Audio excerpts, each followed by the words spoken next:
What's up, everyone? This is SojuTalk, your weekly shot of K-pop. We are coming at you with a super spicy episode 382, and we are recording on August 10th, 2026. I'm Doug, and joining me today, we got Warren. Hey, what's up, everybody?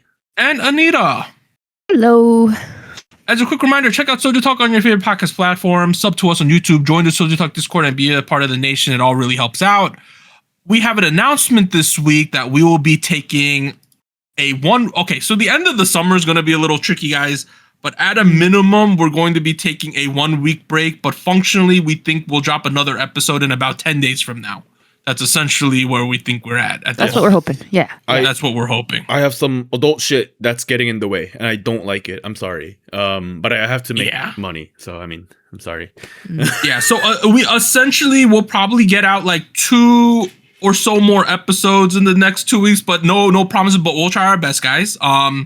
But that's the announcement. And in terms of the music, we have a mini mega episode, aespa, ARTMS, Stray Kids, TUIDE, KiiiKiii. Based on the voting, and because we're taking essentially a bit of a break, we felt like we got to cover all the big stuff. So that's what we're doing. It's fun. The nation gave out big scores. We gave out big scores. See if anything made the Hall of Spice, and we got a bunch of crazy news. But let's get into it, guys. 3, 2, 1.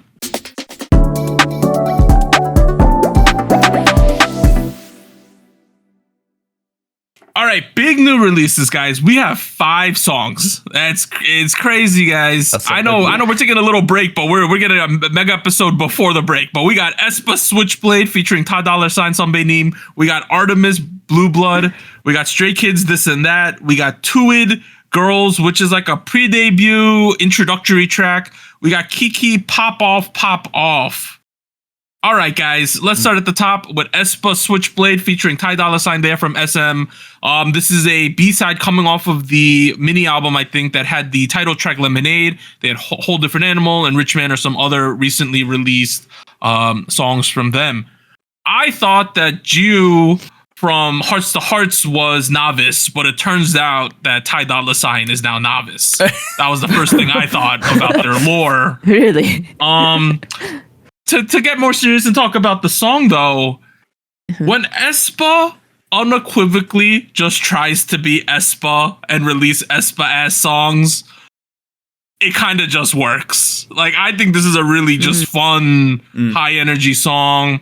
The girls, like, the concepting's not too serious. They're having a good time in the music video. We have a fun feature. I don't know, it's just a good package, I thought. It's a lot of fun. Yeah. I think clearly you don't agree. I don't think you agree with that. No. Here's the thing. I feel like this. It's not that I don't like the sound or the concept, because I feel like it makes sense. Like Doug said, this fits aespa. They have been doing this sort of thing for a while now. To me, this feels like it's still more of a continuation of what Lemonade did, kind of what Whiplash started in general. And that's why I feel like, I don't really have an issue with it. It all works to some extent, but I feel like there's something lacking. And I think it might be the chorus where I feel like it was meant to be this moment in the song. But for some reason, it didn't quite feel that explosive or like that, to me at least. And I don't know if maybe I'm getting a little bit of maybe too used to this sound from aespa, which I feel like it sounds bad because they don't do a bad job at it. I think it works, it makes sense, but I'm almost wondering if how is this that much different than what we did with Lemonade and like releasing it and this feature? What? Okay. Does that make sense? No, it does not. You are spewing some poo-poo out of your mouth today. I have no idea what you're saying. What? I think it's acting sour, like she drank that lemonade with no sugar in Anita, it. That's what it's just coming off. Clearly, you are going to the Black Mamba High School. Wrong school, buddy. I'm sorry. It's definitely an extension of Lemonade. Don't get me wrong. It's still on the same album. Like, this is a single cut. This is track number 7 out of the same full length album. So it makes sense. Oh, it's a full length. Okay. Yeah. Obviously the third single cut we covered whole different animal, Lemonade. Then we have, a couple songs that we have Switchblade in this album. And I feel like not only Lemonade, like aesthetic wise, like it fits where we left off a whole different animal as well. So like it covers where aespa is in this current era, except for like, I'm not thinking about Kiss and Tell because that's not Japanese, and like to me that's like less canon. Maybe it's like a completely different song too. But I do feel like aesthetic wise, like I mentioned, it sits in this kind of slightly deconstructed, slightly electro poppy, hip hop, but also like electro house kind of a sound. You got these very raw synths going on this arrangement. You got those glaring like sirens once you get to the final beat, final like change up near the end. And like what's keeping all that glued together personally was the chorus. I thought it was groovy as hell. Like, right? Push it up. I don't know. Like, I thought it was hype. It was hype. I'm on that beat, boy. Bye. I'm on that beat, boy. You know what I mean? Like it's. I thought I was hype. I was like grooving into it. You know what I mean? Like it's definitely not the kind of K-pop song where like there's an explosive chorus and it's like supernova. It's not one of those. Don't get me wrong.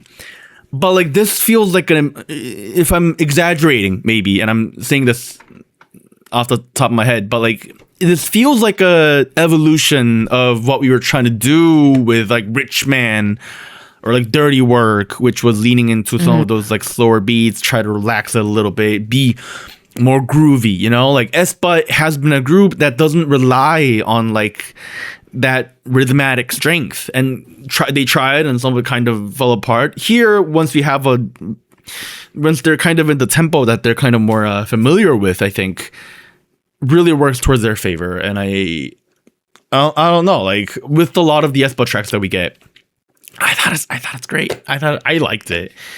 I thought it was great. It was great. How did we feel about the man in the room?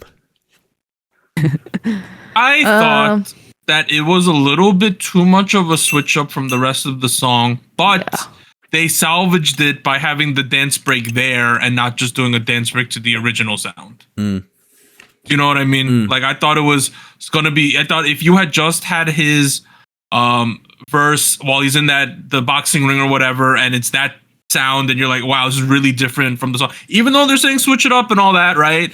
I thought if they grounded it by having it extend further into the dance break, and I think that do I think it's the best complements with each other? No, but I think it grounded it a lot more by making that decision. Yeah, I liked how it like diverges into that like the YG festival, and then like it slowly converges back into the kind of sound you were having earlier in the song, and like you mentioned, I feel like it kind of ties everything nicely together. Although I will admit, like I was throughout the first time I was listening to the song, I was very much looking forward to having a Thai verse on the main beat. And we never got that, other than him kind of saying "switch it up" very sensually in the chorus, which that was nice too. But like, interesting guy to bring on. In general, yeah, right. Why they brought them into Korea too? I don't know. They brought him to Korea as well. Maybe like, he was available for all this. Like that's the way they got him. Like I didn't hate him. I didn't. But like, here's the thing. Like Dolla is like definitely not a rapper I check out often. Like. He's definitely somebody I enjoy as when he's like featuring on someone else. You know what I mean? Like,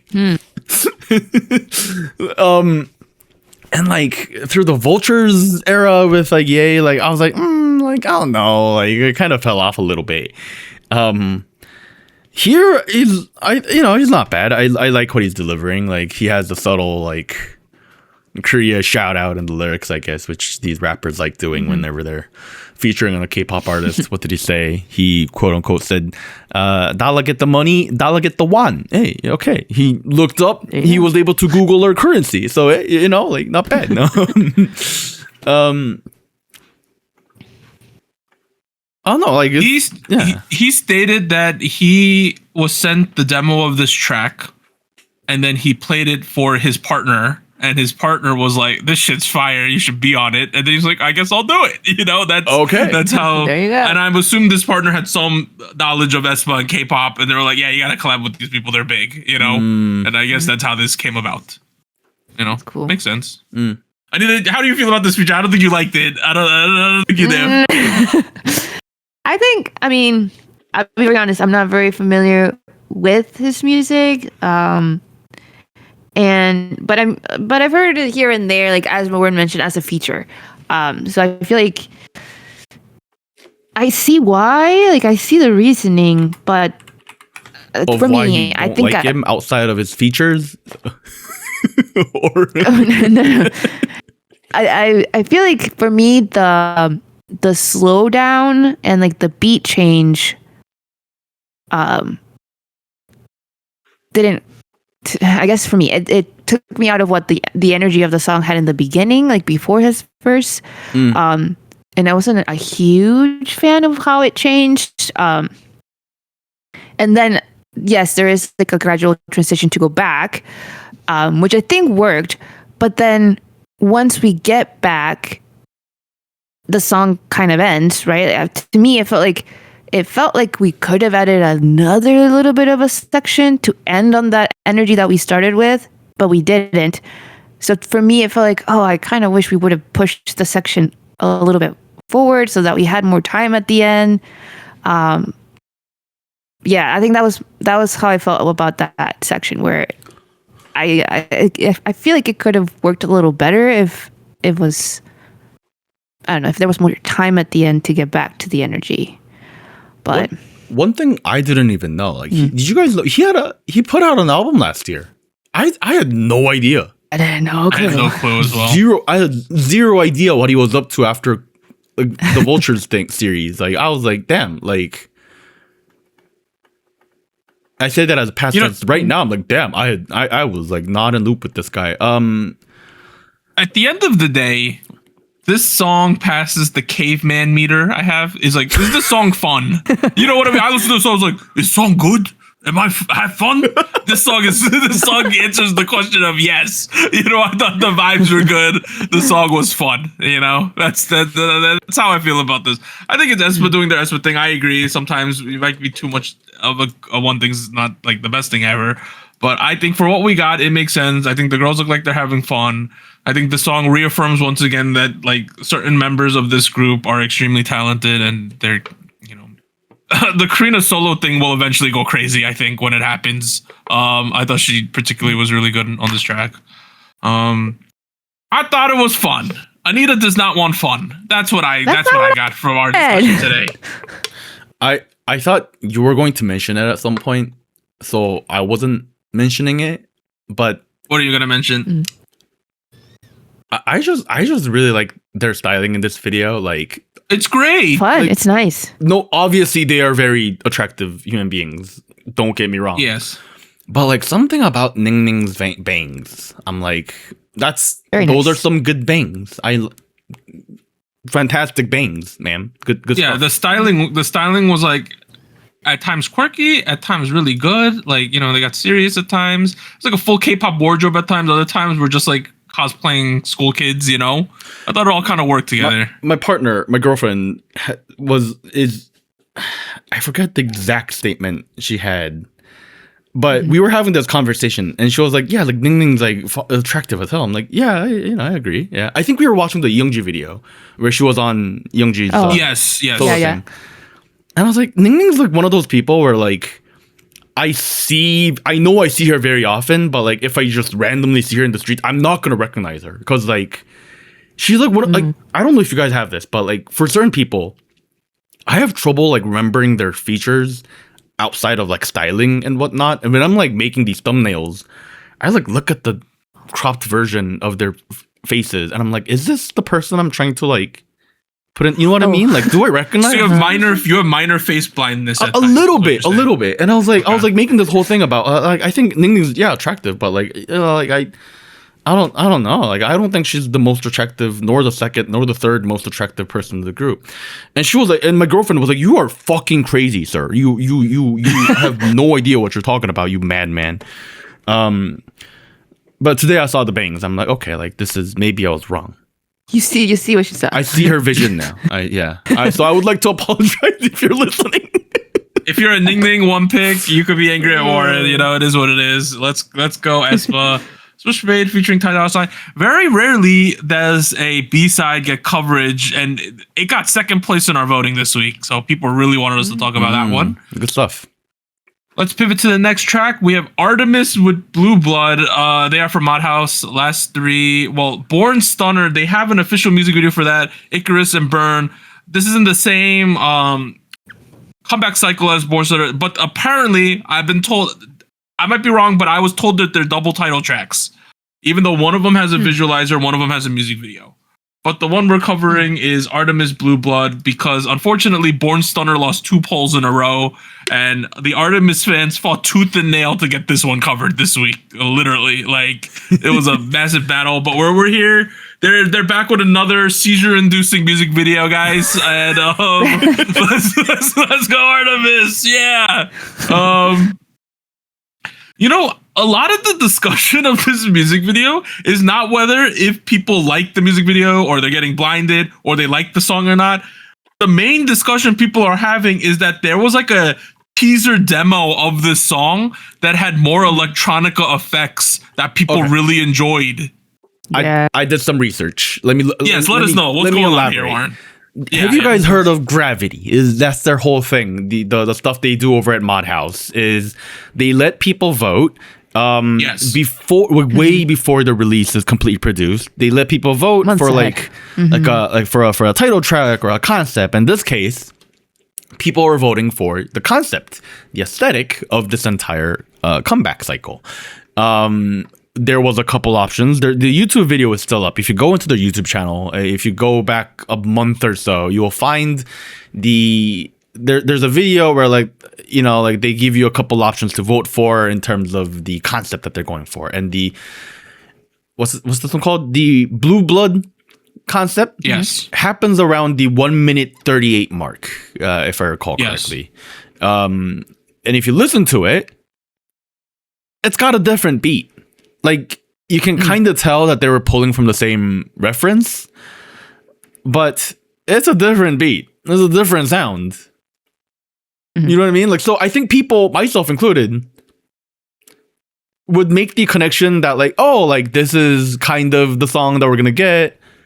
And then you get this. Now, granted, it does have a PSA on it in the video where it says this title is a temporary title. The actual release may have a different title, lyrics, arrangement, yada, yada, yada. So they on the voting. Right. Mm-hmm. Like they are making it clear that this is a work in progress thing. But somehow it kind of felt like it regressed in quality a little bit. Yeah, there was a lot more like teeth to the concept track. There was like stuttering. It felt more hypery at times, you know? Yeah, like choppiness and like rawness. And then drop. Yeah. And you know, the thing is, I had not known of this concept track, so I listened through the Blue Blood a couple times this morning, or not even this morning, a couple days ago, and I was like, okay, I see what we're doing. We're in this meta, you know, we're in this electronica hypery meta, and I'm like, okay, I get what we're doing here. But then I go to the comment section and they're all like, what happened to the bridge? Oh my God. How could they do this to us? Right? That's what I'm seeing. So honestly, I hope my opinion is not like skewed by that, because I did go back and listen to the concept thing then, of course, right? But for what it is, what we got in this visualizer now, it's a 2 minute 20-second seizure-inducing hyper vibe, right? That's what we got here. And it's fine, but I wasn't like blown away by it, to be completely honest. I mean, I think the right people and like the right artists and the right albums were probably on the mood board when they were putting this together. Because I can hear where the inspiration and the beat came from and whatnot. Like don't get me wrong, like a huge fan of the aesthetic that they're going for. Like if you go look up the remix I did of NMix last December, it is kind of this is definitely the kind of aesthetic I'm like huge. It's the kind of stuff I dig, and like maybe it's because of that, and maybe I'm more familiar with this kind of aesthetic. The whole time I was listening, I was like, "This is very watered down. Like this is right." Yeah. It felt a little bit. I was like trying to think about why, and it feels like a core part of the issue. There's a couple ones. One, I feel like the beat's a little lackluster. Two, I feel like the vocal line, the melodies, and then the beat are not really blending well with each other. It feels like oil and water a little bit, where like they kind of sit on top of each other, but like it's not really. There wasn't a lot of effort that went into like the drop or like I don't know. Like then I think about it, and I was listening to it again, and I was like, okay. I'm also seeing some pacing issues.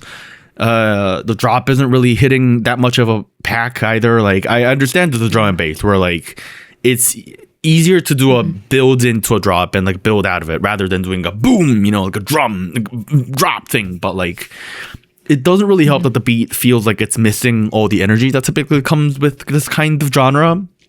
So you end up with a situation where like you don't have a lot of drive. You're kind of just slowly building. The pacing's kind of off, so you get thrown off a little bit. And while you're doing that, it feels like the vocals are not really appropriate for this beat. To a point where it felt like they wrote the melody, they had the vocal line, and they swapped out the beat with this kind of aesthetic laid into the production. Which, if they did, could have happened because actually no, this video was 4 months ago. Never mind, I was wrong. Regardless, I think you get the point. Anita, I'll pass you the mic. What do you think? No, I think I have a similar take. I like this direction. I feel like it makes sense for ARTMS. Yes, I like also that they've continued on with the concepting, the lore, I guess, of the Icarus release. You see a lot of the symbolism there too. They had that in Born Stunner too, maybe a little bit more explicitly, but it's here too. I like that. I like that consistency that it's tying those songs together. But I agree. I did listen to the demo that was kind of around the internet. A lot of people made like extended versions. I've seen people are cleaning up the mess versions. Is what I've been seeing. that's what their own fans have stated in the comments. Thank you for cleaning up the mess is what I saw as a comment. Yeah, I understand like why people feel that. Like, oh, it feels like it lost something, right? Like they maybe adjusted some things, maybe cleaned it up a little too much. I see that because I feel like if you're going for this type of genre, it kind of adds to it when it's choppy, when it's like distorted a bit, when it's glitchy. We need glitch. We need more glitches. Yeah. So I feel like that was I feel like I can see why people see that it was a bit of a miss there. But more than that, I just feel like comparing this release to Born Stunner, I don't know. I feel like we could have done a little bit more with the music video too. It's essentially a lyric video in a way. It does say visualizer on the thing. So like right.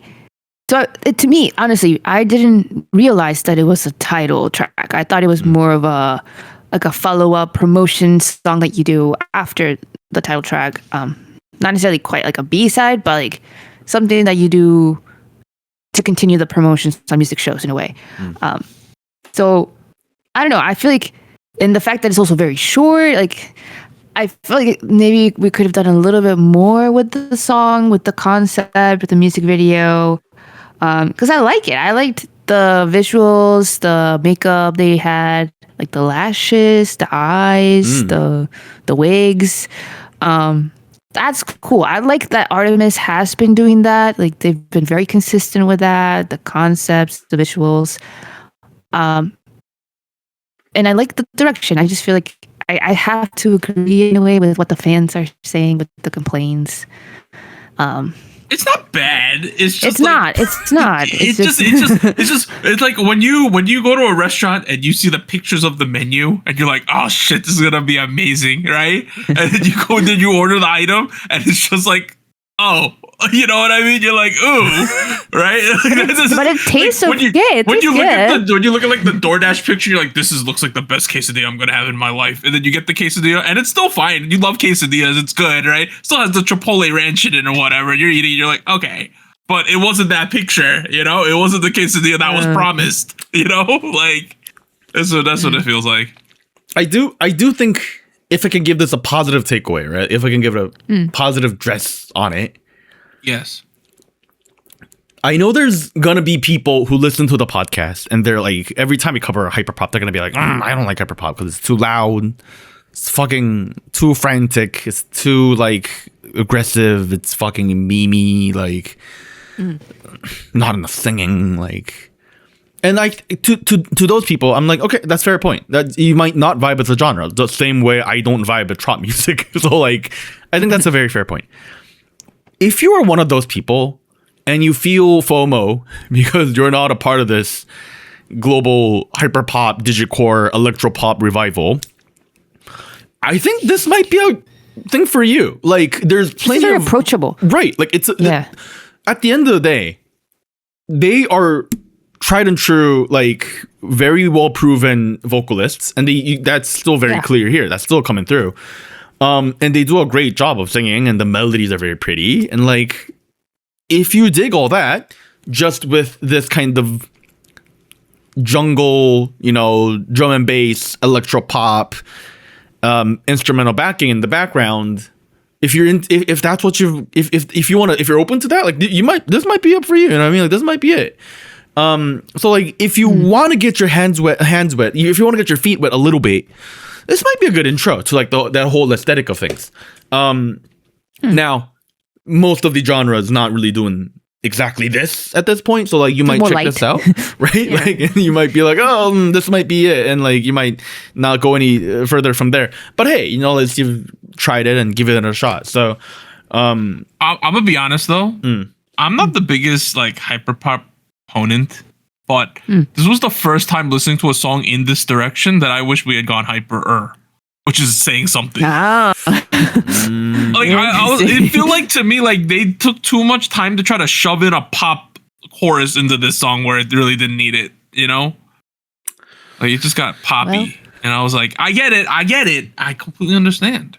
See, like, we'll go there. Maybe we'll get there eventually. Now I want to be confused more. I wanted to be like disoriented more. Now you I want to get. I understand. What do I understand? Now you get why I wanted to give Young Posse Mr. 2026 a 9.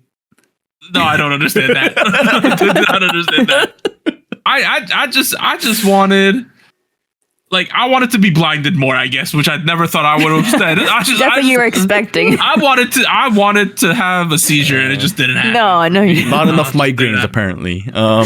All right, let's pivot. The next song we got is Stray Kids, This and That. They are from JYP. Last year's songs, Run It, which we did cover, which kind of felt like a concert opener. Anita, we're doing 3 songs before the break. I see you typing. Okay. Is it 3 at the break? We got Divine and we have Do It, but we are here with This and That from Stray Kids. You know, unapologetically, this song leads with the chorus and is really like, you're either gonna like this or that chorus, or you're just not gonna like this song. You know, like that's what it really feels like, where they're just committed to this chorus and this aesthetic and this slower beat for them, and you're either gonna like it or you're just gonna think it's weird for them. And honestly, this is one of those songs that initially I was like, what are we doing, Stray Kids? This is not my Stray Kids. But after listening to This and That a bunch of times, I thought I kind of like this chorus. I think it's like it's chewy. There's something there. I don't know what it is, but there's something to this. And that's where I ended up with this track. Anita, you or should I go? What do you think? How do you? I'm leaning positive. I kind of agree with Doug. I think to me, I've grown very accustomed to the very intense, very high energy vocal direction from Stray Kids. So this feels very refreshing. That it's more of a relaxed, lower register. It feels like everyone, like including the rappers, I think in their verses, is kind of taking their time. We're not going super fast. I enjoyed that. I feel like it contrasted well with the beat in a way. Because I think the beat was a little bit more heavy, but the vocals felt more relaxed, more chill in the delivery, which I thought was nice. And I feel like I agree. The chorus, I feel like it's a big part of the song, maybe to the point where it feels a little repetitive. I almost got to that point, but it's catchy, and I kind of liked hearing the different members' take on it. And I think Felix had a really good delivery. I mean, his vocal register is also very distinctive, but I think it was nice to see the different members do it. Every time we end up covering a Stray Kids song on the episode on the show, I make a mental note where I'm like, I don't want to mention how much I like Felix's voice. Yeah. I don't fucking, because it's the same conversation over and over again. But like, what can you do? What can I do? He fucking steals it again. What a guy. He's a scene stealer for sure. Here's the thing. Here's Stray Kids. Uh-huh. When I think about Stray Kids and their musical identity, my one of the songs that comes to my mind immediately is God's Menu, which we covered back in 2020, 2021, something like that. Minute. It was Stray Kids, for full transparency, was not an artist I was like heavily listening to before he started the podcast, and I only started doing so because I recognized I think at the time, even earlier on, they were one of the more popular boy groups around the scene. And the more I got into listening to them, they were one of the groups where I was like, why are they so angry all the time? Like, they are always like, like Changbin went on Show Me the Money, and he was like, I was like, oh, stop yelling, man. Like, why are you so angry? Like, and the beat's like really angry. Work and like sometimes, but sometimes it's also nice to have this. Right. Like, sometimes I enjoyed the dopamine and the energy. Sometimes I was like, stop yelling in my ears, man. And if I'm completely honest, I lean towards the latter a little bit. And this track, when I first heard the beat, the whole time I'm like listening, I'm like, oh, okay, well, Han's gonna come in any minute, and he's gonna do like a and like Changbin's gonna go in any moment. He's gonna do a and then I kept listening, and that didn't happen. And they actually delivered a really good verse. I was like, oh. It was nice. Okay. Not bad. Like. And then you get to the chorus, and it's like, it's kind of groovy, and like, it's kind of catchy, and like, cappuccino or America. I'm like, okay, yeah. Like, why not? Right? I get it. I thought I would hate it, but it makes sense. I thought the chorus was really good. Like, yeah. I typically don't say this often on a show. Like, and I've already said this about aespa earlier. Between that song and this song, I really like both of these choruses. It's really, really groovy. I like the way they kind of do an up and a come down, and then then they say the thing, and like they go up and then they go down in intonation, and then they do the name of the song over and over again. It's like it's really catchy. It's really effective. And I think it really works well.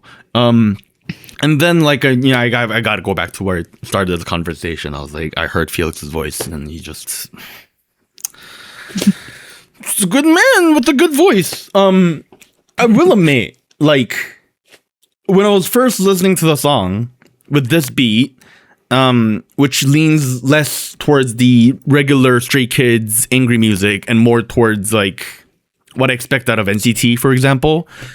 I was like, how do the Stray Kids fans feel? Like, are they on board with whatever Sriracha is willing to put out? Because I think, if I think about Do It, which was, I think, the release they had right before this one. Was it? I think it was Do It.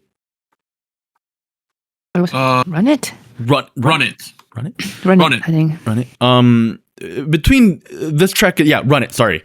Between this track and that track.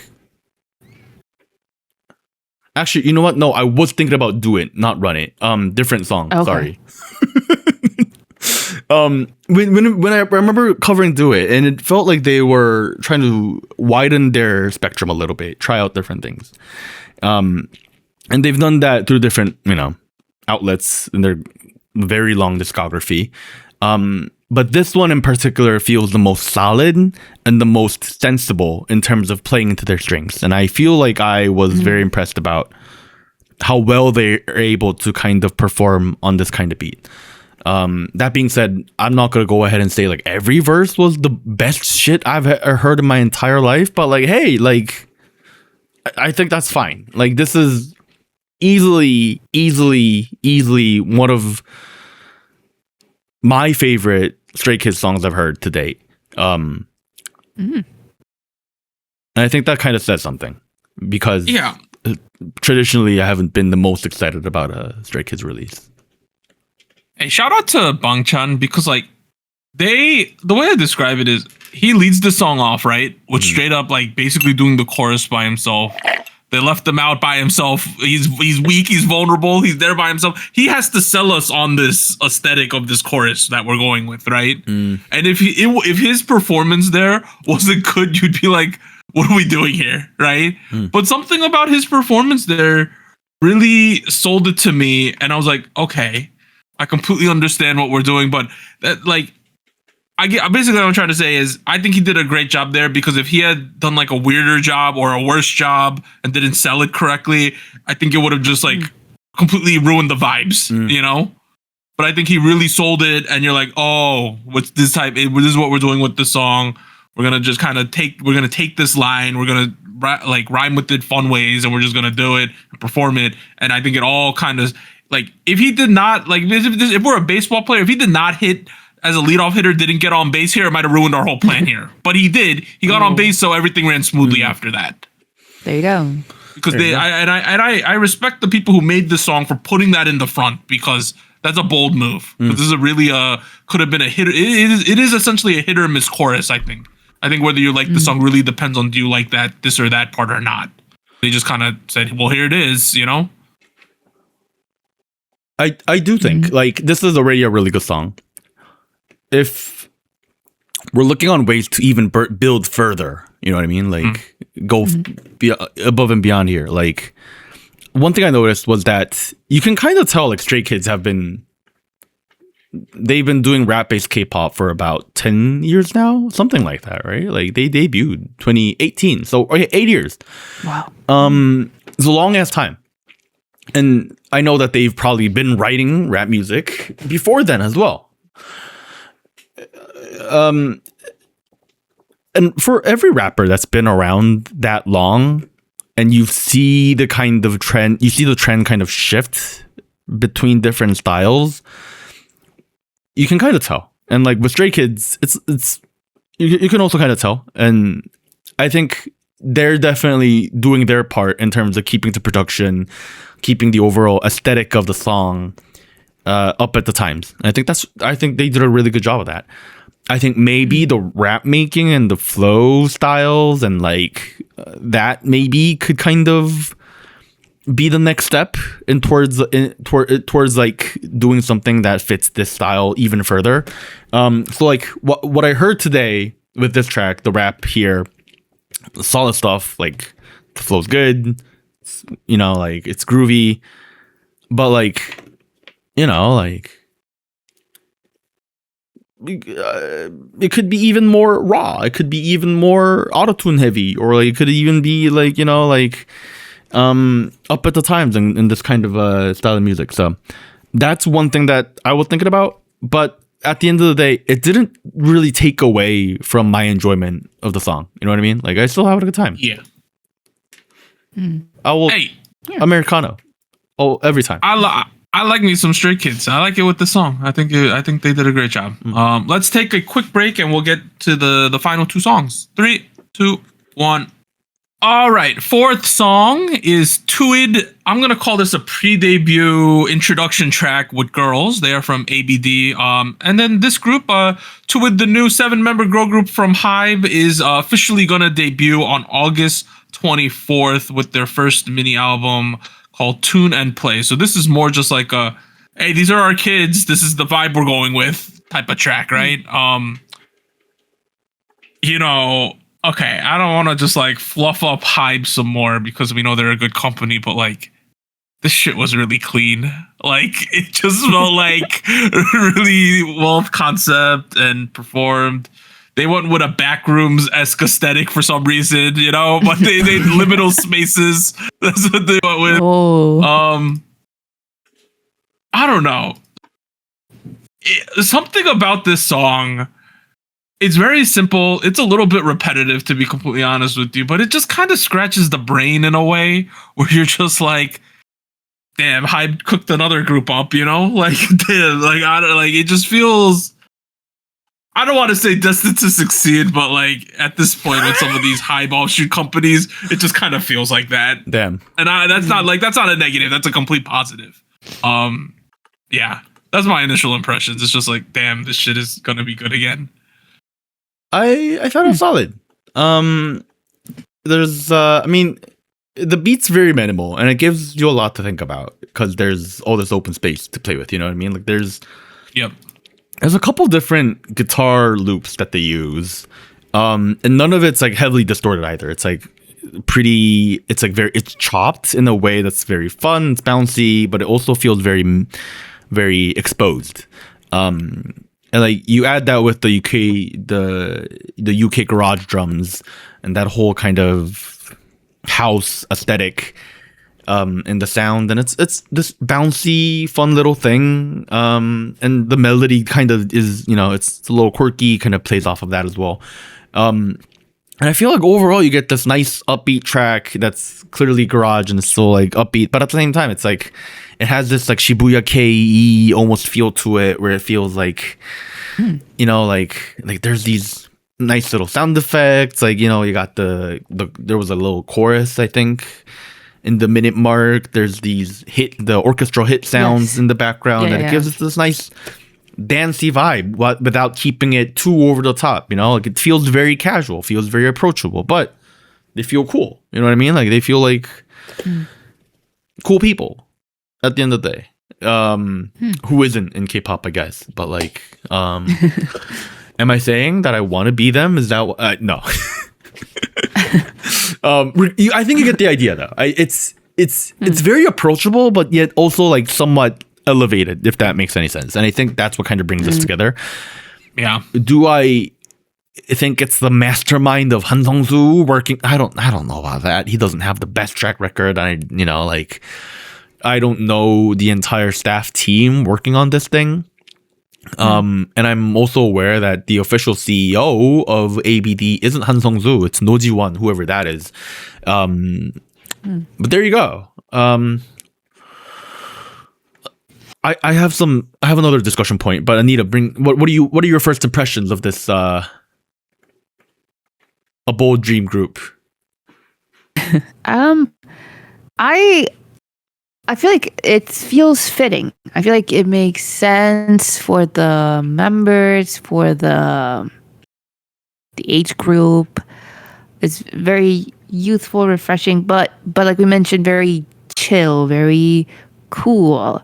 And I feel like that's something that HYBE has been good at in a way. So I'm not too surprised in that sense. I think what I thought was very interesting is that this whole introduction of the group is very much performance focused. Like the whole music video has like a one take feel. The choreography was also very bouncy, very energetic.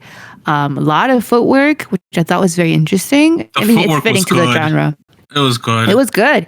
Yeah. So I thought like that was an interesting, like maybe this is something that will distinguish them, like their performance as well. I think it's a good start. I think I am very interested to see if they continue this route for the official debut. My guess is no. Maybe I think they'll do a little bit of a twist. But I don't know. We'll see. I don't know how committed they are to this particular aesthetic. We'll see. I think to me, it makes sense that you start off with this. I think it's almost like the logical way to do it. So I'm more interested to see what comes after. Yeah. So I don't know. It was good. It was good. It's catchy. One thing I really like that because it is like a one take style and it's very much performance focused, you get a really good look at the members. Like close-ups were good. Everybody had their shot, like their center spot. So actually, I feel like that was very helpful. I feel like this feels very much how you do an intro song where you focus on the members, not just the vibes, the concept. So that was good. I'm interested to see where they go from here. They should have used AI and had placards following the kids, so I know which kid's which. They should have used those Running Man name tags across the or like at the music show, the rehearsal name tags. It would have helped, honestly, because I don't know anyone. I was trying to figure out which one of these kids is Gio's sister, but I still don't know, to be completely honest with you. Gio's sister's in here, yeah. There's a Soyeon, I want to say her name is. Yeah, she's in this. Soyeon, yeah. There's a girl in here who's Gio's sister. Hey, overall, like, this kind of felt like a big old flex of a music video. It's like, look at our kids. Look at how good they dance. We have this clean production. We made this really cool set. This set is really cool. I really like this set. Really I don't know. I thought it was minimal. What I liked about it was like, so they start out, there's a couple girls in the middle. They're doing their part. They do the intro. And then when it gets to, we start doing solo parts. I like the fact that you could see all the other kids dip out to the next room. You know, I thought there was a lot of cool motion in this music video that you typically don't see, right? Like they all went to another room. I don't know. That was really coolly shot. I'm excited for this group. One of the main discussion points online I do think we should consider is there's a lot of people who are saying this resembles a specific girl group that is not currently active under the larger HYBE umbrella. There is also a large group population of people who are saying, fuck you, you are a delusional Toki. Not everything is about you. You attention-seeking. Lots of fan wars in the comments here. I can completely see why that is happening. I will say, though... I think we hold judgment till the main thing, but what I will say as a positive is I feel after watching this intro girls thing, I'm going to say I felt a little magic. I don't know why. You felt magic. Okay. Like sometimes you watch something in K-pop and you go like, they got it, you know, like they have something here. Like when we first saw KiiiKiii and they were doing some really like focused concepting, and I was like, they're cooking something up here, right? I don't get it yet. I don't know if they're going to deliver on, and they're delivering on it now this year. But like at the beginning, I was like, there's something here. There's clearly something here with this group as well. I don't know if it's going to be too overlappy for people who are still, you know, trying to. Yeah. I mean, TBD. Salvage stuff, but yeah. If you want to say magic is the consistent similar factor between the two groups. They captured an aesthetic. They've definitely captured it. I think here's the thing though, like there is like theoretically speaking a shared similarity between the musical styles of what we saw with like the likes of Attention and then Girls, where they both play off of this UK garage sound. Well, Attention didn't play off of UK garage sound, but New Jeans played off of this garage sound near the end of this first phase of their careers. They tended to have minimal production with like very exposed instrumentals, and it was for their time, their take on what easy listening pop was meant to be. And this kind of falls into the same larger roots of music. With the jazzy arrangement and like the bouncy drums and like not having over the top choruses and like with all that in mind, like I see the similarity there, like in terms of like, oh, okay, like musical roots, similar roots. However, like there's so many groups these days like doing this kind of have done their take on easy listening pop, including KiiiKiii that we just mentioned, like 50/50, and like the list goes on. Like every girl group has done it at some point in their career now. That's currently active right now. So with that in mind, like yes, I see it, but like I don't think it's something to fight over. I keep seeing this. I agree. Fan wars in the comments and TikTok. Stop fighting, unless that's what you like doing. Then do it, I guess. I agree, and you know they are filling a market considering the other hype girl groups right now, right? Cat's Eye, The Seraphim, They're not doing Islet. this. They're not doing this, right? They're not for sure. I like what we got here. I like this targeted commercial ass song. I thought it was fun. You know, let's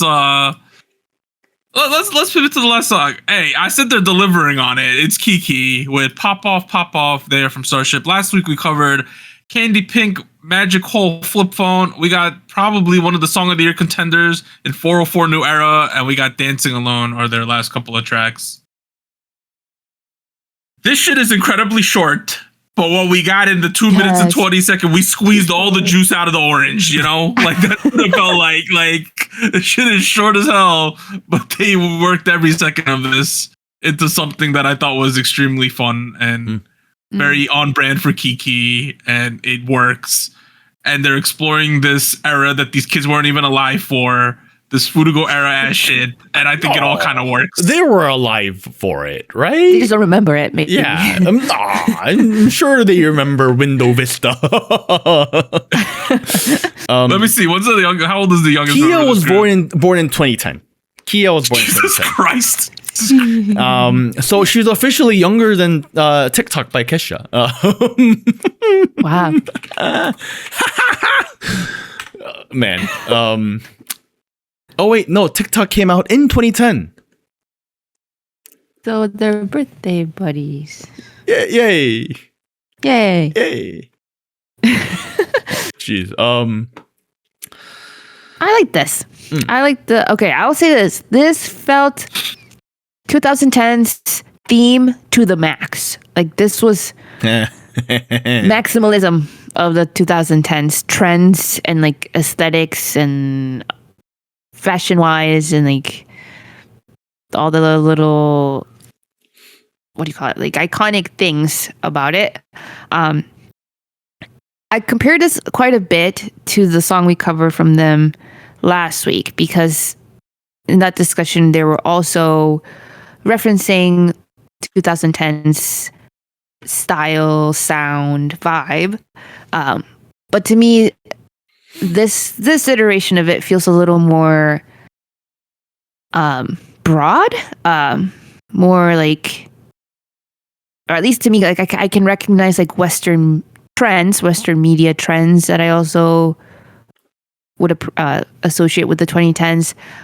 Whereas the last song was, I think, had a little bit more of an aesthetic that felt more compact and like, I don't know, more like a little more concentrated.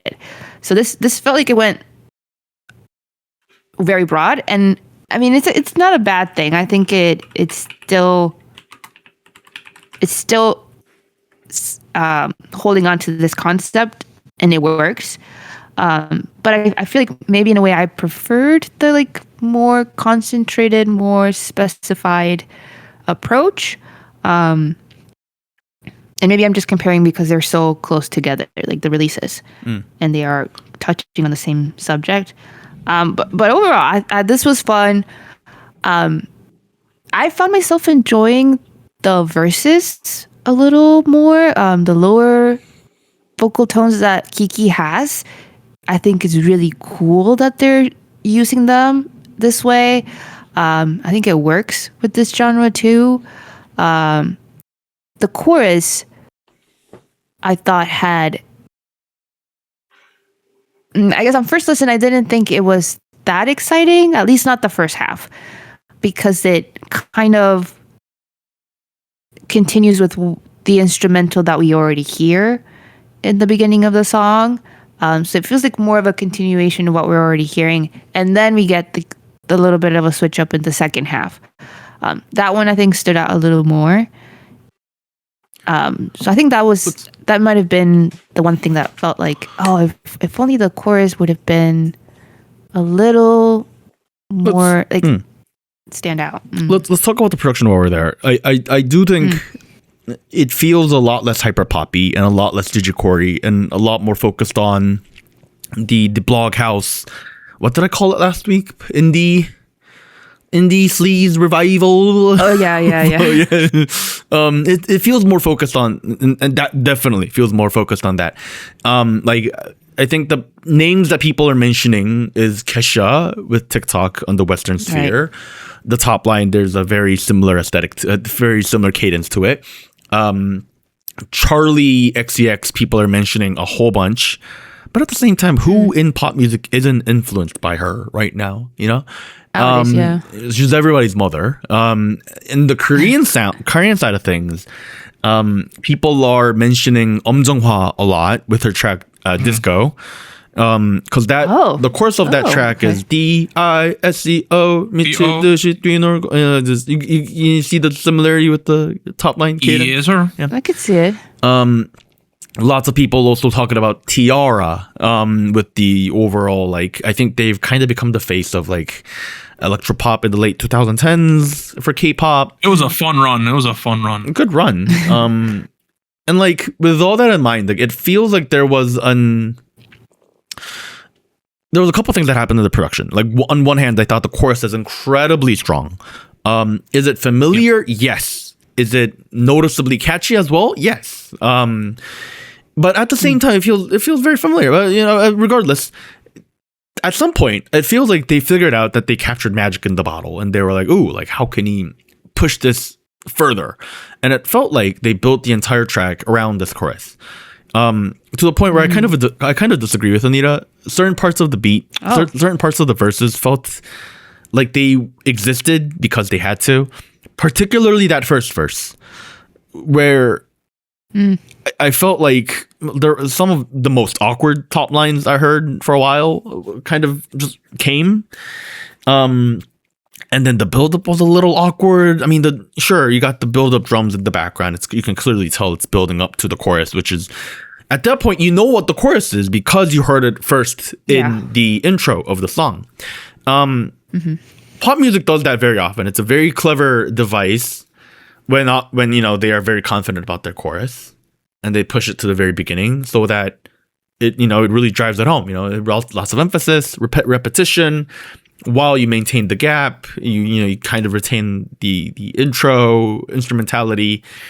So with that in mind, it felt like some of it was working because the chorus was there, and then you got to the second verse, which did a terrific job of replicating rap music and K-pop from the late 2000s. And by that, I mean the rap sounded like it was rap from Korean pop in the late 2000s.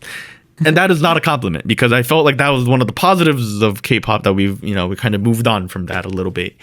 And it felt like, I forget who was rapping in that section, but she was doing a great job of replicating, simulating that environment. So, props to her, I guess. The commitment is definitely there to the point where, I think, Anita, one of the things you mentioned was the second part of the chorus where there's a clear beat change. And there's these gliding synths and the bass in the background. There's sound that's you kind of just have this chanty bit as the second half of your complementing chorus.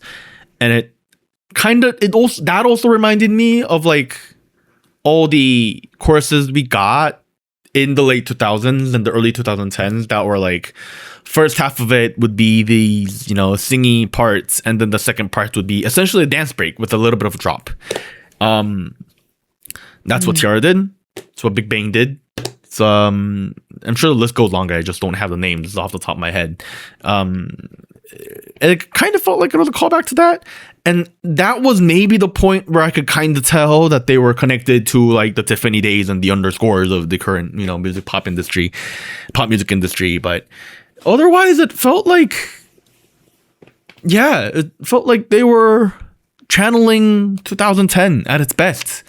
All the shuffling, all the colored sunglasses, you know? I thought the music video was nice. I love like the colors of it. I thought it was really nice. Like I like when they're It's dancing on the cliff. It's bright.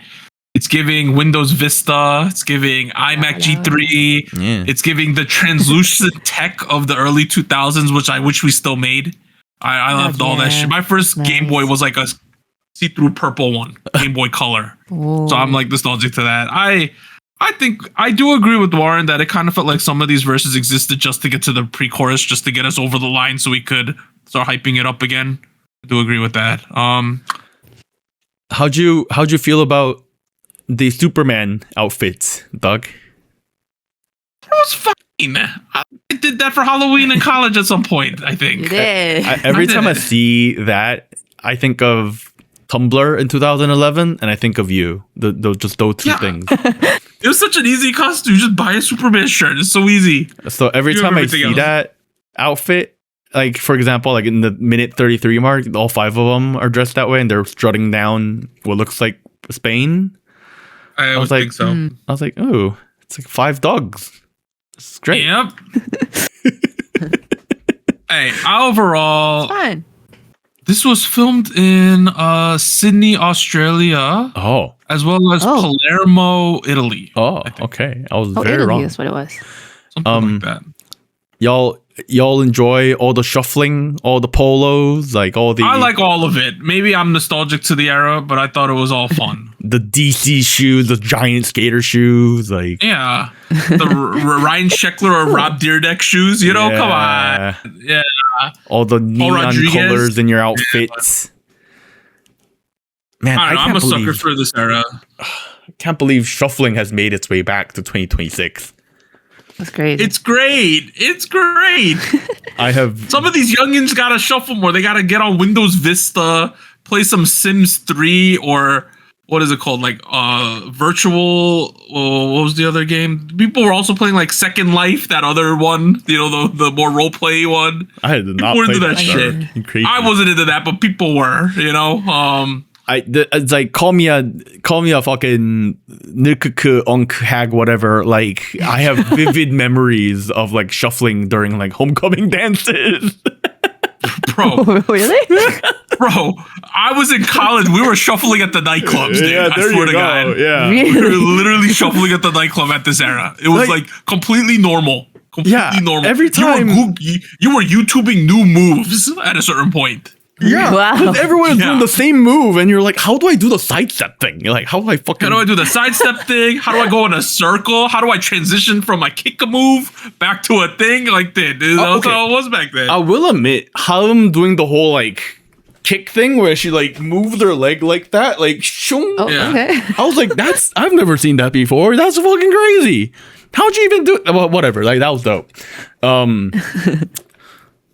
I think this KiiiKiii thing, some people are saying now, like, you know, it's too, like, it's like the creative team has literally said, like, this is where we're going. You know, some people are saying it doesn't feel organic, but what in K-pop actually does feel organic is my counter argument, right? People are saying it's too, like, not pigeonholed, but like, it's such a heavy-handed concept at this point is what I'm seeing from certain discussion sides. I think, here's the thing.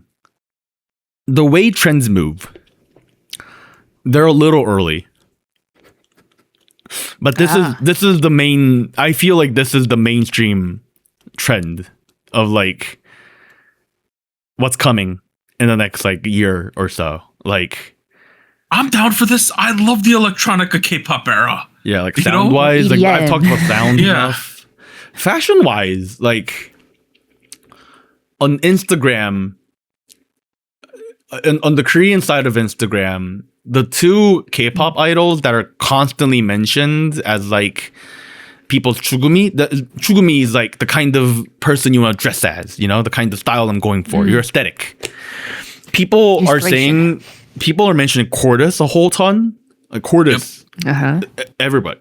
And then KiiiKiii also a lot with the color layering and like the polo. I was gonna wear my polo. The PK polo tees are making a big wave back in Korea right now with like people trying to thrift the big pony polo t-shirts, polo shirts, and so like maybe it feels a little heavy-handed, but maybe it's because they're a little early, you know? Like, and I don't hate that. I'm going to go with it. I love the commitment. I have so many Big Pony rugby shirts. I got like into it at one point. I think I bought like 20 of them. I have them in my closet. Maybe I should eBay some of those. Yeah, no, sell that to a consignment store at the least, too. You make some. Yeah, right? Yeah. If it's legit, yeah. They're all legit. All right. I like me some KiiiKiii. I don't know. I thought it popped off. We'll find out if we all did in the SojuScore. But other songs this week included Kiss of Life, Sweat, that Dayoung J Park, they did a collab. They're not dating with Flirty. You know, they knew what they were doing. We have Whib with Cherry Pie. We have G1 from Cherry Bullet made a solo debut with Call Me Up, but it was an entirely AI music video, so people were not happy about that. We had Nows with the Killies, and then Dawn, the return of Dawn with Too Much. But we're at SojuScore. Last week on episode 380, we had Jenny Less Than a Lover 5.98, Hard Back to Life 6.88, KiiiKiii Candy Pink Magical Hole Flip Phone with a 7.01, Red Velvet Surfing Boy with a 7.14. So we had two almost Hall Spice, but we didn't get there. And we're going to be giving scores to the 5 songs we covered this week: aespa Switchblade, ARTMS Blue Blood, Stray Kids This and That, TUIDE Girls, and then KiiiKiii Pop Off. Let me get the thing on the screen. Not to spoil anything, guys, before we start giving out scores, there are very high scores all around this week. Ooh. We're in an extremely high scoring environment, so there's a chance we get some Holo Spice this week. Just want to let you guys know. Okay. If baseball had a dead ball era, we're in our live ball era right now, where they juice the balls and people are just hitting home runs. But let's go. aespa Switchblade featuring Dolla. My favorite track of the week. 8. Exceptional 8. Whoa. I like this way more than Lemonade. Just saying. Really? Wow. Yeah. Okay. Well, I don't share the same sentiment. I think I liked Lemonade more. I have a 6. You got a 6. I got a 6. I'll meet you guys in the middle. I thought it was solid overall. I had a 7. There we go. 7? Yeah. Nation and Gochujang also voted. They gave this track a 7.16. Wow. That's pretty And high. as a result, it gets 7.04. Oh, so close. No, still solid stuff. What happens if Anita's feeling a little more generous? Oh, we don't get. Look at that. Look how close we would have gotten. We would have done at a 7.29. Wow. Damn. Okay. Never. Damn. Next track we have is ARTMS Blue Blood. Despite me saying that I thought that the demo was much better, it's not like I had any like super complaints. I just wish it hit a little harder. I still thought it was fine, so I gave it a 6. Yeah, I think I had a similar feeling. I think it's just a matter of liking where it's going and just wishing it went a little further or explored it a little more. I have a 6. I have to admit, I didn't think it was good. I thought it was lackluster, noticeably, in a bunch of points, to the point where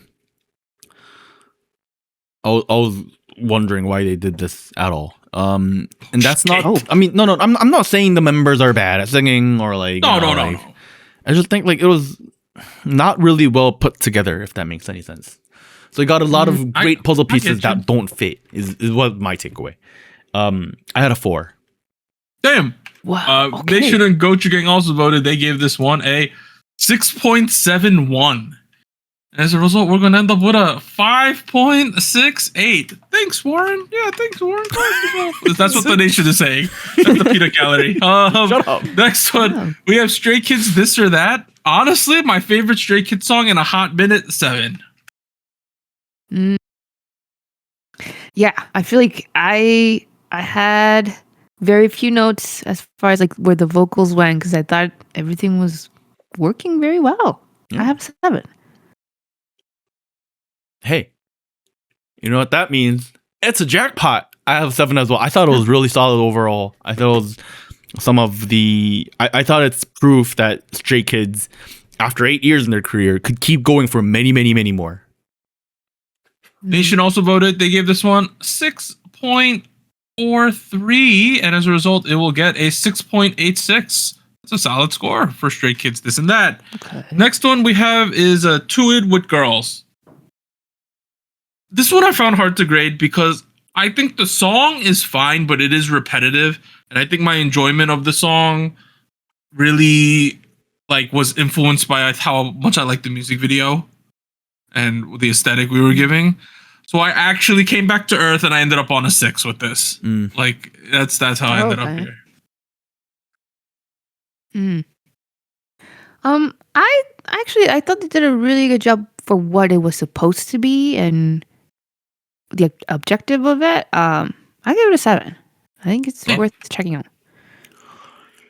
I didn't really get too much into what I didn't enjoy sound-wise in the discussion. I did think it was a little repetitive in terms of the girls.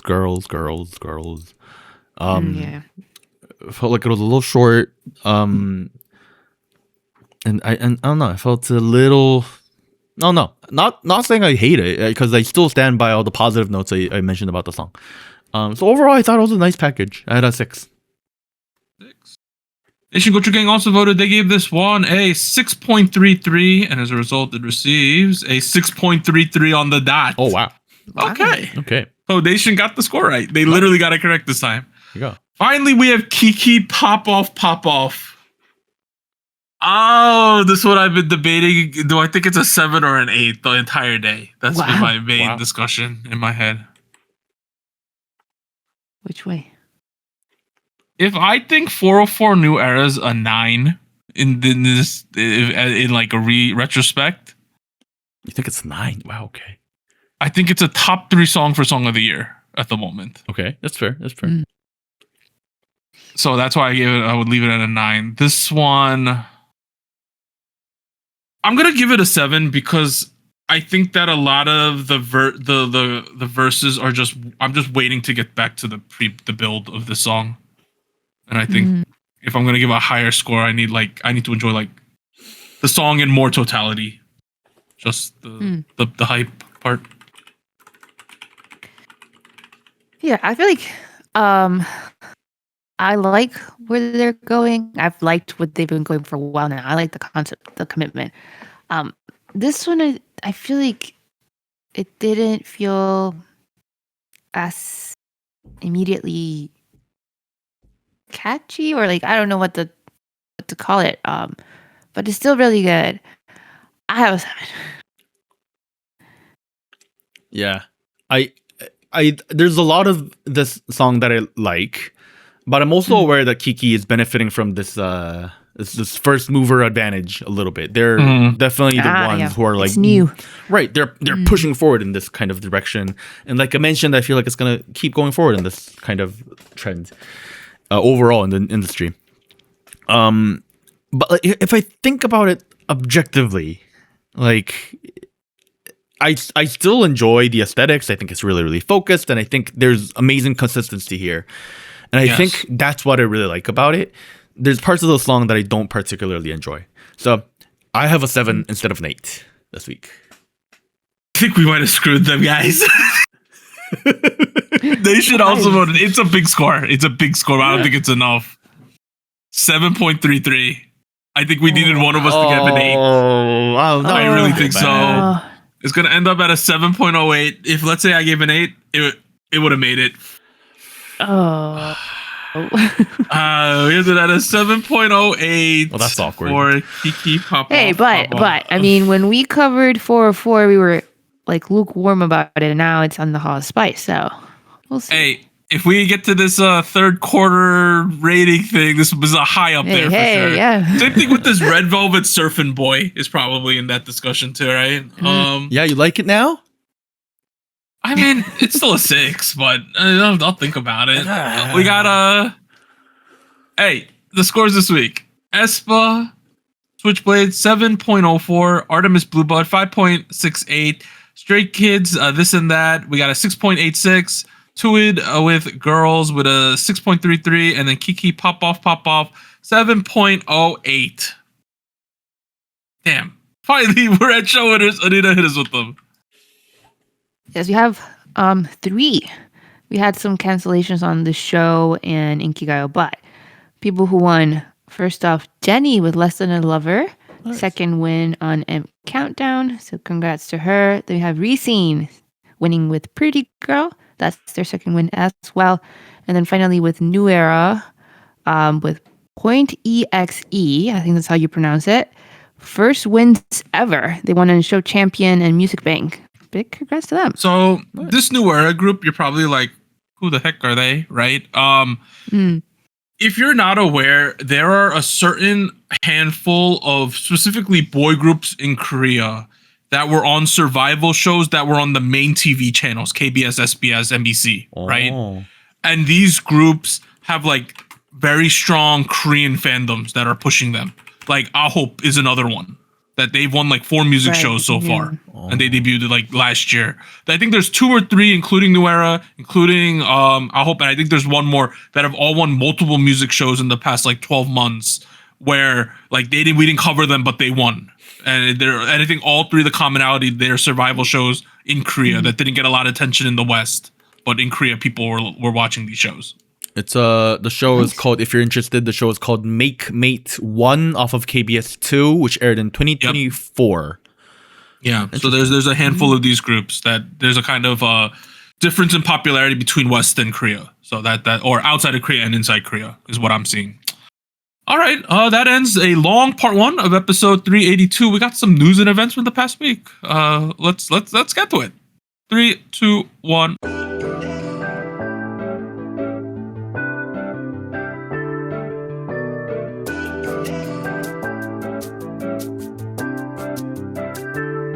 Hello, SojuTalk Nation. This is Anita here with a quick PSA.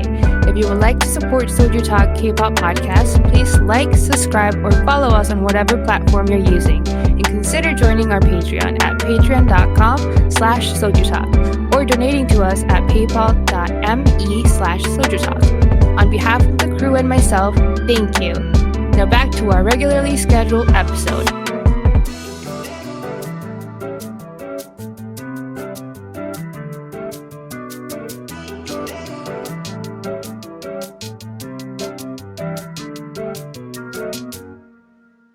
Okay, guys. We're back at it. Part 2. So it's like episode 382. We got the news and events from the past week. Some updates, some controversies, one golf club to a window. We have all of it this week, guys. The first thing.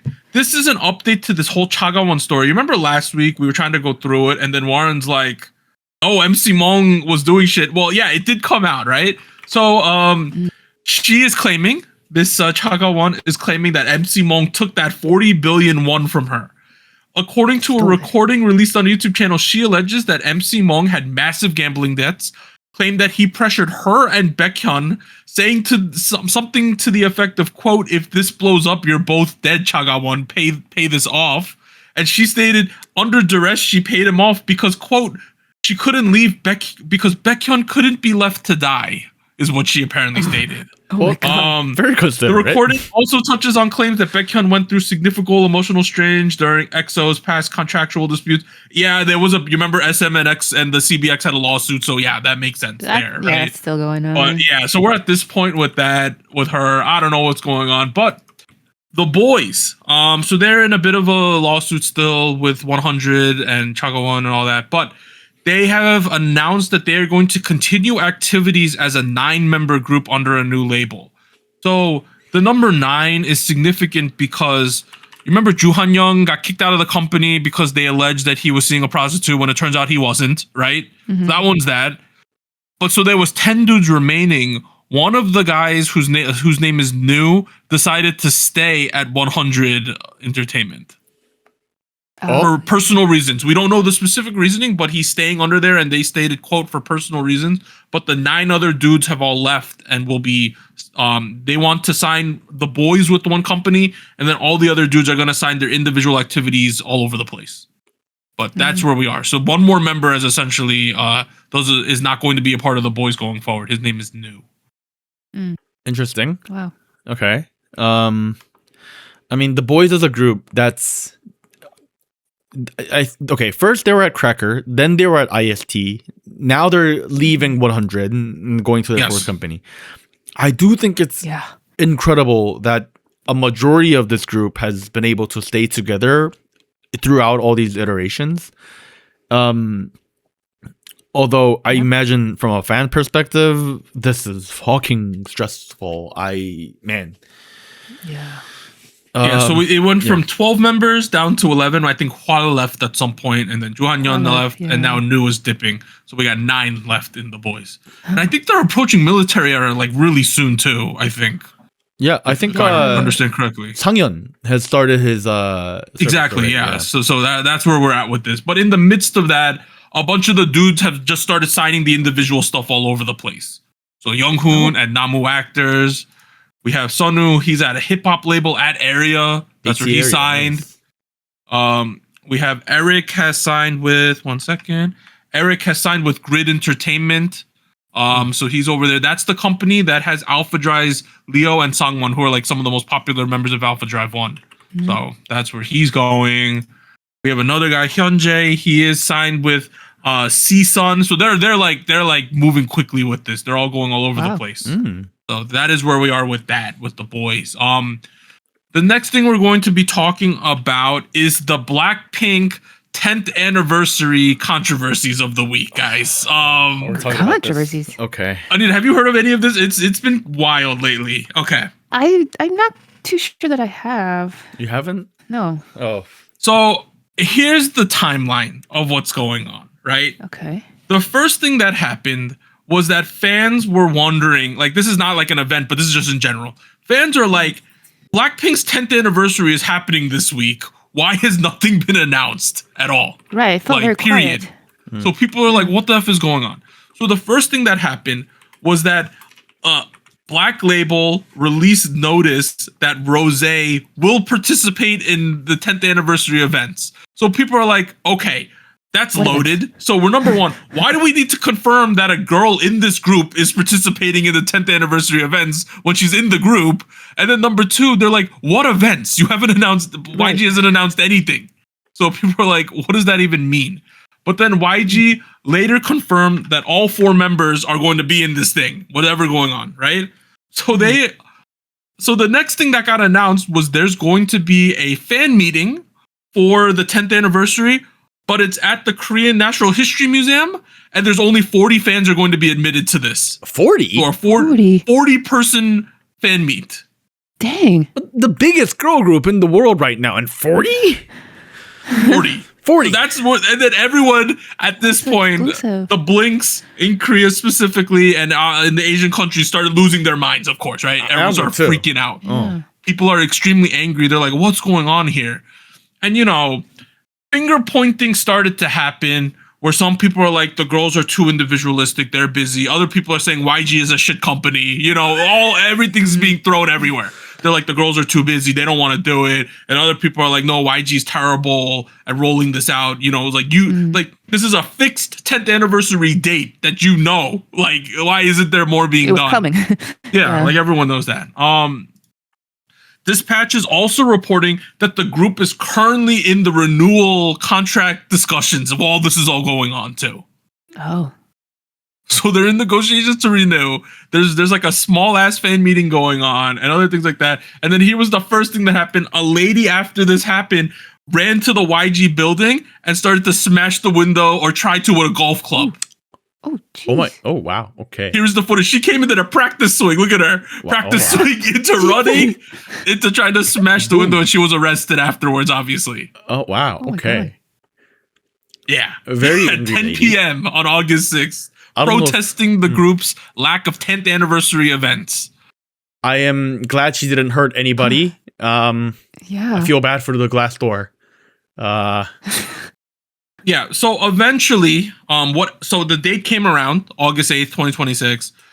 They had the meeting they had the fan meet, all 4 girls came. Only 40 fans were selected to attend, so that happened. They then had a Weverse live stream where they all apologized to the fans. Jisoo said there was an issue with the communication. But then after that happened, later that day, Jisoo was seen crying in her van after receiving fan letters from fans. There's a video you could see. Yeah. She's like distressed about it. In her You know, car, yeah. she clarified that she wasn't sad about one specific incident, but she's overwhelmed about the emotions. You know, 10 years together. Clearly, there's shit going on too behind the scenes, right?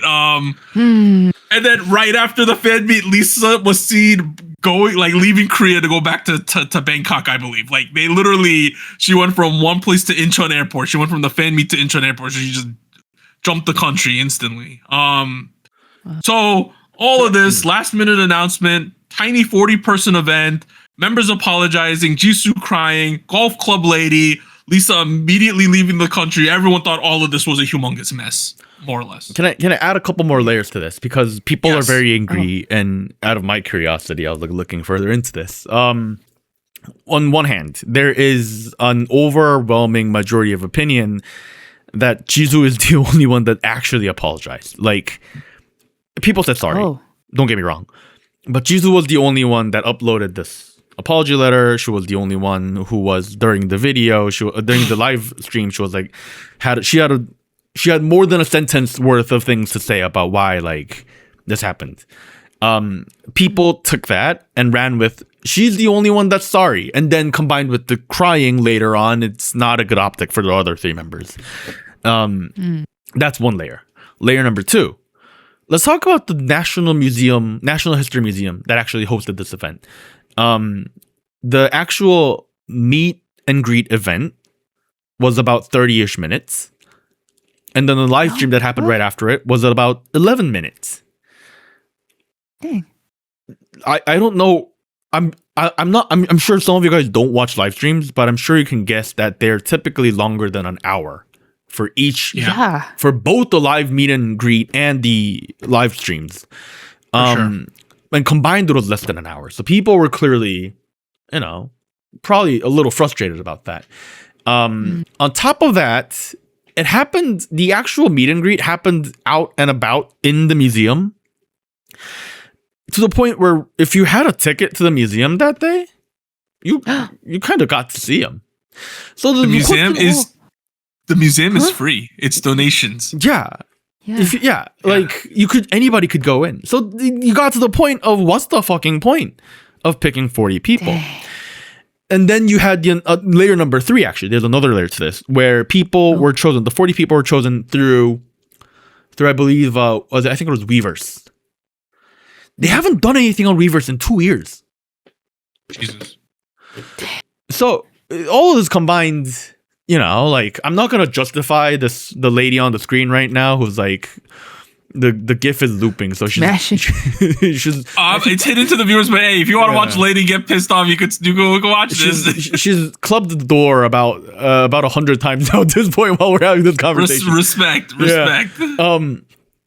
It's not a great optic. One more thing that people pointed out actually was that there are regularly scheduled events in the National Museum of History. All of it got pushed by about 40 minutes to accommodate for the Blackpink event. So the obvious thing that people are able to connect the dots with is, there was no plan. There was nothing. They didn't have a venue ready. They just had to come up with last minute plans.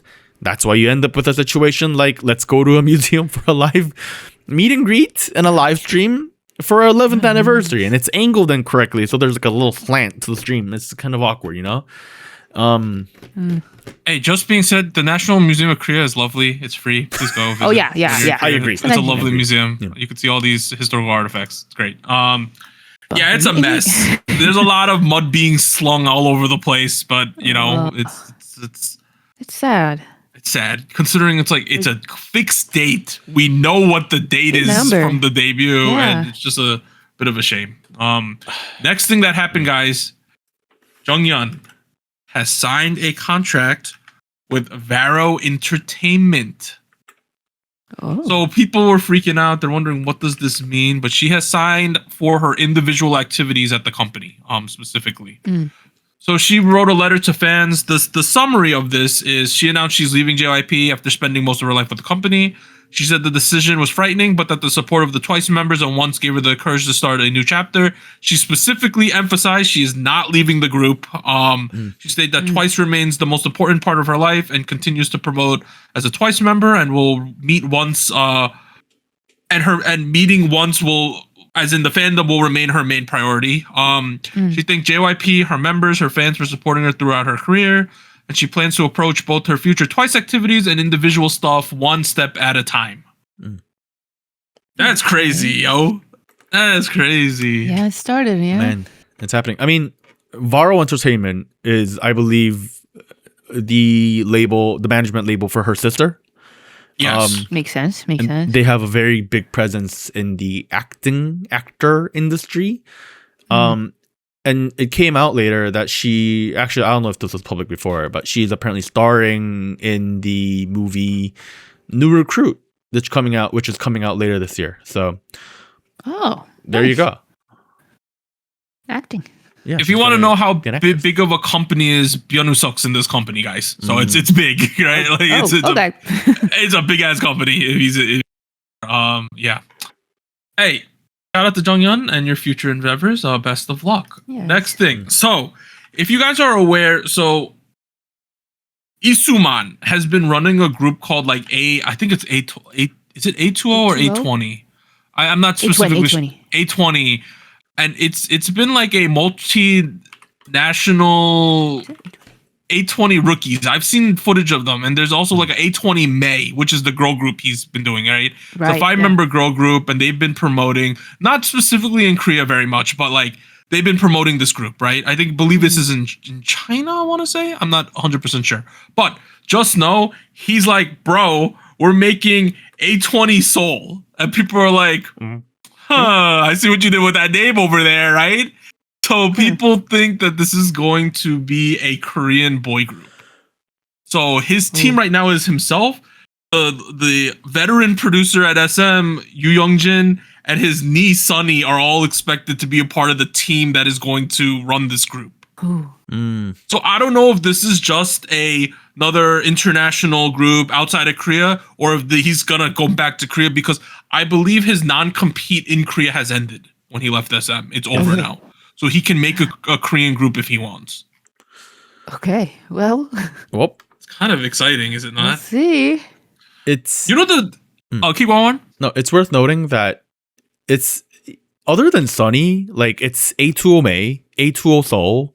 The company's name is A20 Entertainment. He really likes that thing. He's like, that's his that's his thing. And there's no like great explanation of it either. It's just kind of his thing. A20. I think it's pretty cool. You know, Isuman's a pretty legendary figure within the space for sure. And he has his allies. The funny thing is, you remember his nephew, who's the one who got him out of SM, Chris? I forgot his last name. Chris. Oh, the guy in glasses, yeah. Yeah, he still works at SM. He just took a big demotion. Okay. Oh. So I don't know if it was all worth it, but he usurped his uncle, got him out of the company, and now he got demoted because he was CEO for a while and they just dropped him at a certain point. So, okay. Yeah. Couple bits of context. The non-compete ended in February this year, so he's officially legally doing all this. Also, in the promo stuff, and the promo videos on YouTube for A20, for auditions and whatnot, they are not using the word K-pop. Like both for A20 Seoul and A20 May, apparently. They're not using the word K-pop, and instead, they're describing their music. Get this. They're calling it Zalfa Pop. Excuse me? What? Sorry, you got pissed off there. I'm sorry. I apologize. Do you forgive me? He said Zalfa Pop, which is, as you could probably tell, obviously it's the combination of Z of Gen Z and Alpha of Gen Alpha. So, hey, you know, like nothing like making up words. I found their trainees. There's like a Namu Wiki page of their trainees. They're fetuses. Of course they are. Like, I bet. Yeah. I bet. These kids are like babies. These are babies. A 12-year-old in here. Oh, these are babies, guys. Oh my god. Hey, well, we'll see what happens. Go shout out to Isuman, Interpol's former member. Okay, next thing we have SM Entertainment. They announced a lineup report and some of the financial stuff that came out. So this is just like a roadmap. Oh yeah. We'll start and let's start to about where we are. Right. So we had Red Velvet over here. Hearts to Hearts and Rise are going to Japan, and then Q3 we have NCT 127, Shiny Mino, Chanyeol, Irene Sugi units happening again. Super Girls' Generation Hyorisu with the skibbity toilet thing. Oh my god. We have Seunghan and Seoul in Japan, and then in Q4 we have Yesung, Taeyeon, Jaehyun, NCT Dream, Changmin. We have EXO unit. I don't know what that means. We have Zaojun. We have NCT Wish, Hearts to Hearts, and Rise. So we are getting another Hearts to Hearts run before the end of the year. It seems. Okay. What is this? EXO unit? Is it maybe just like not CBX? I guess, right? Maybe.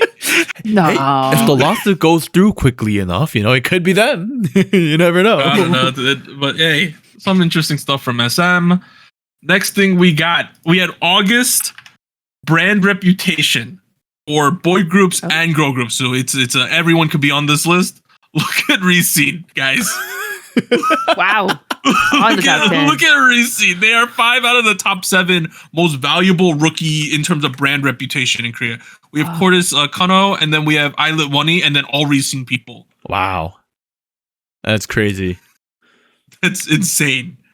Yeah, Recede is dominating. They did a collabs with Manchester City this week, I saw. It's them and like what's his face? San from ATs are just extremely big right now. It's like it's absolutely insane. Next thing, guys. Okay, the boy from the Baby Shark music video is making his solo debut called Wave featuring Juhani of Monsta X out August 20th. He will debut under the name Baby Shark Boy. Oh my god. What? No. That can't be right. Why? Who decided that? Isn't this wild? It's wild. There's some crazy names being thrown out today. Shark Boy with Juhani, dude. Baksu. Could you imagine?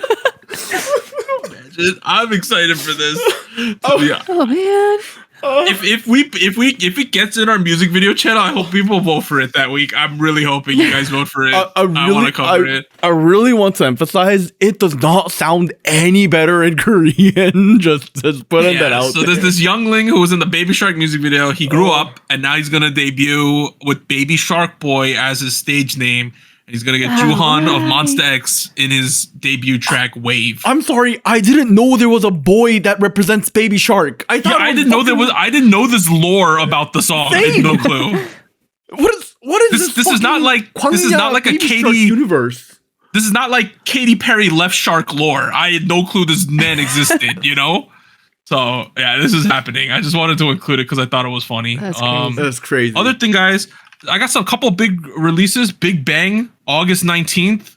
Gonna be pretty big. Right there. I'm seeing Big Bang in their New York stop in a couple weeks. I bought their tickets. Oh crap! Yeah. Ooh. My sister got tickets and saw BTS this past weekend by herself. Whoa. By herself. She got tickets the day before.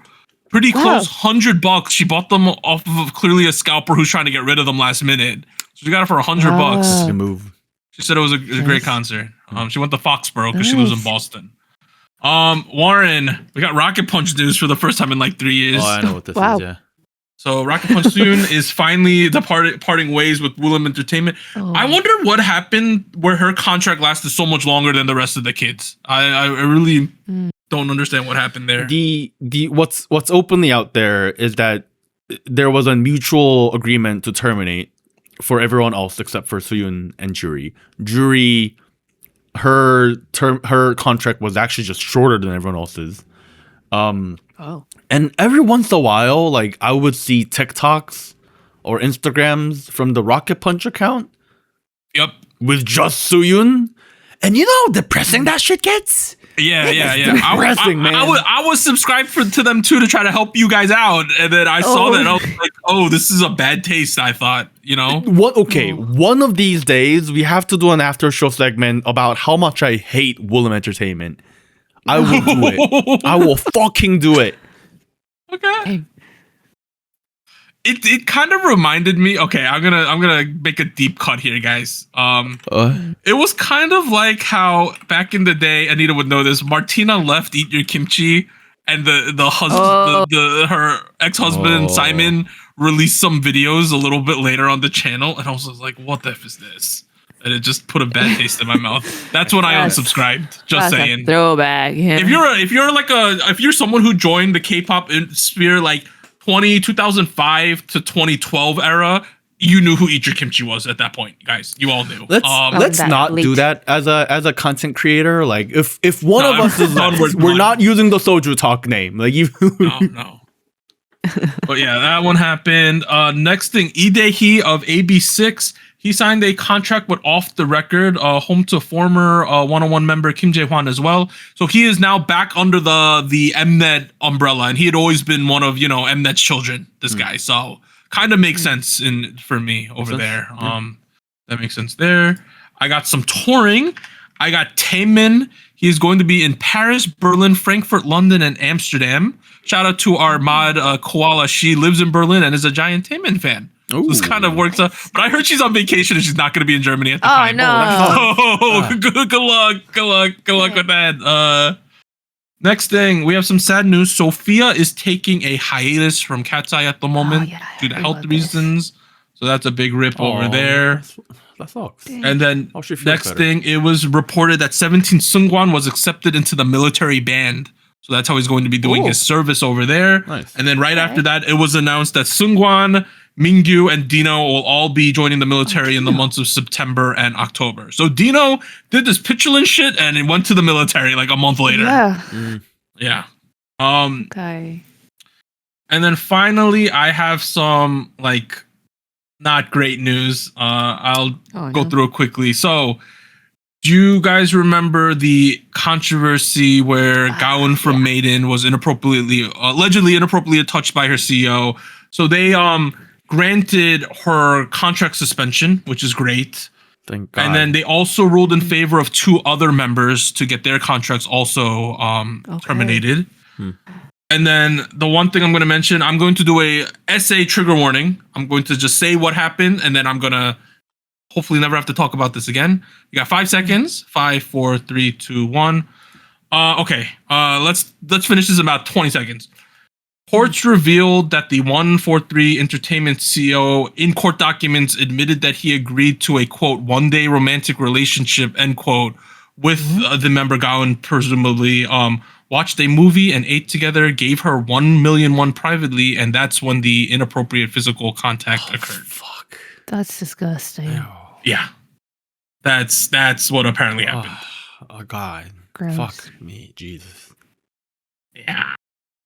Disgusting. Just wanted to let y'all know of the update there. But she is out of the contract at the moment. So that's Thank great. God, yeah. Okay. I changed the screen. We're back up to Junghyun, and I'm looking forward to her solo activities. But that has been all the news, good and bad, of course, guys. But sometimes we do have to mention what is going on. I know we stated at the top of the show we're taking at least a 1 week break. It's probably gonna functionally end up being like 10 days. But in that time period, in the next week, so from Monday to Monday, it's just Junghoonji and AMP, which is a band, and that is literally it at the moment, guys. But that's why we are extending a little bit of a break. We'll get some more songs in, get an episode out, and we'll probably be back with those. But this is SojuTalk, your weekly shot of K-pop. I'm Doug. I'd like to thank Warren and Anita for joining me this week. Please don't take a golf club and go try to smash an entertainment company. Just not worth it. You'll probably get deported from Korea, never let back in. But sometimes you got to do what you got to do. So bye, everyone. Bye.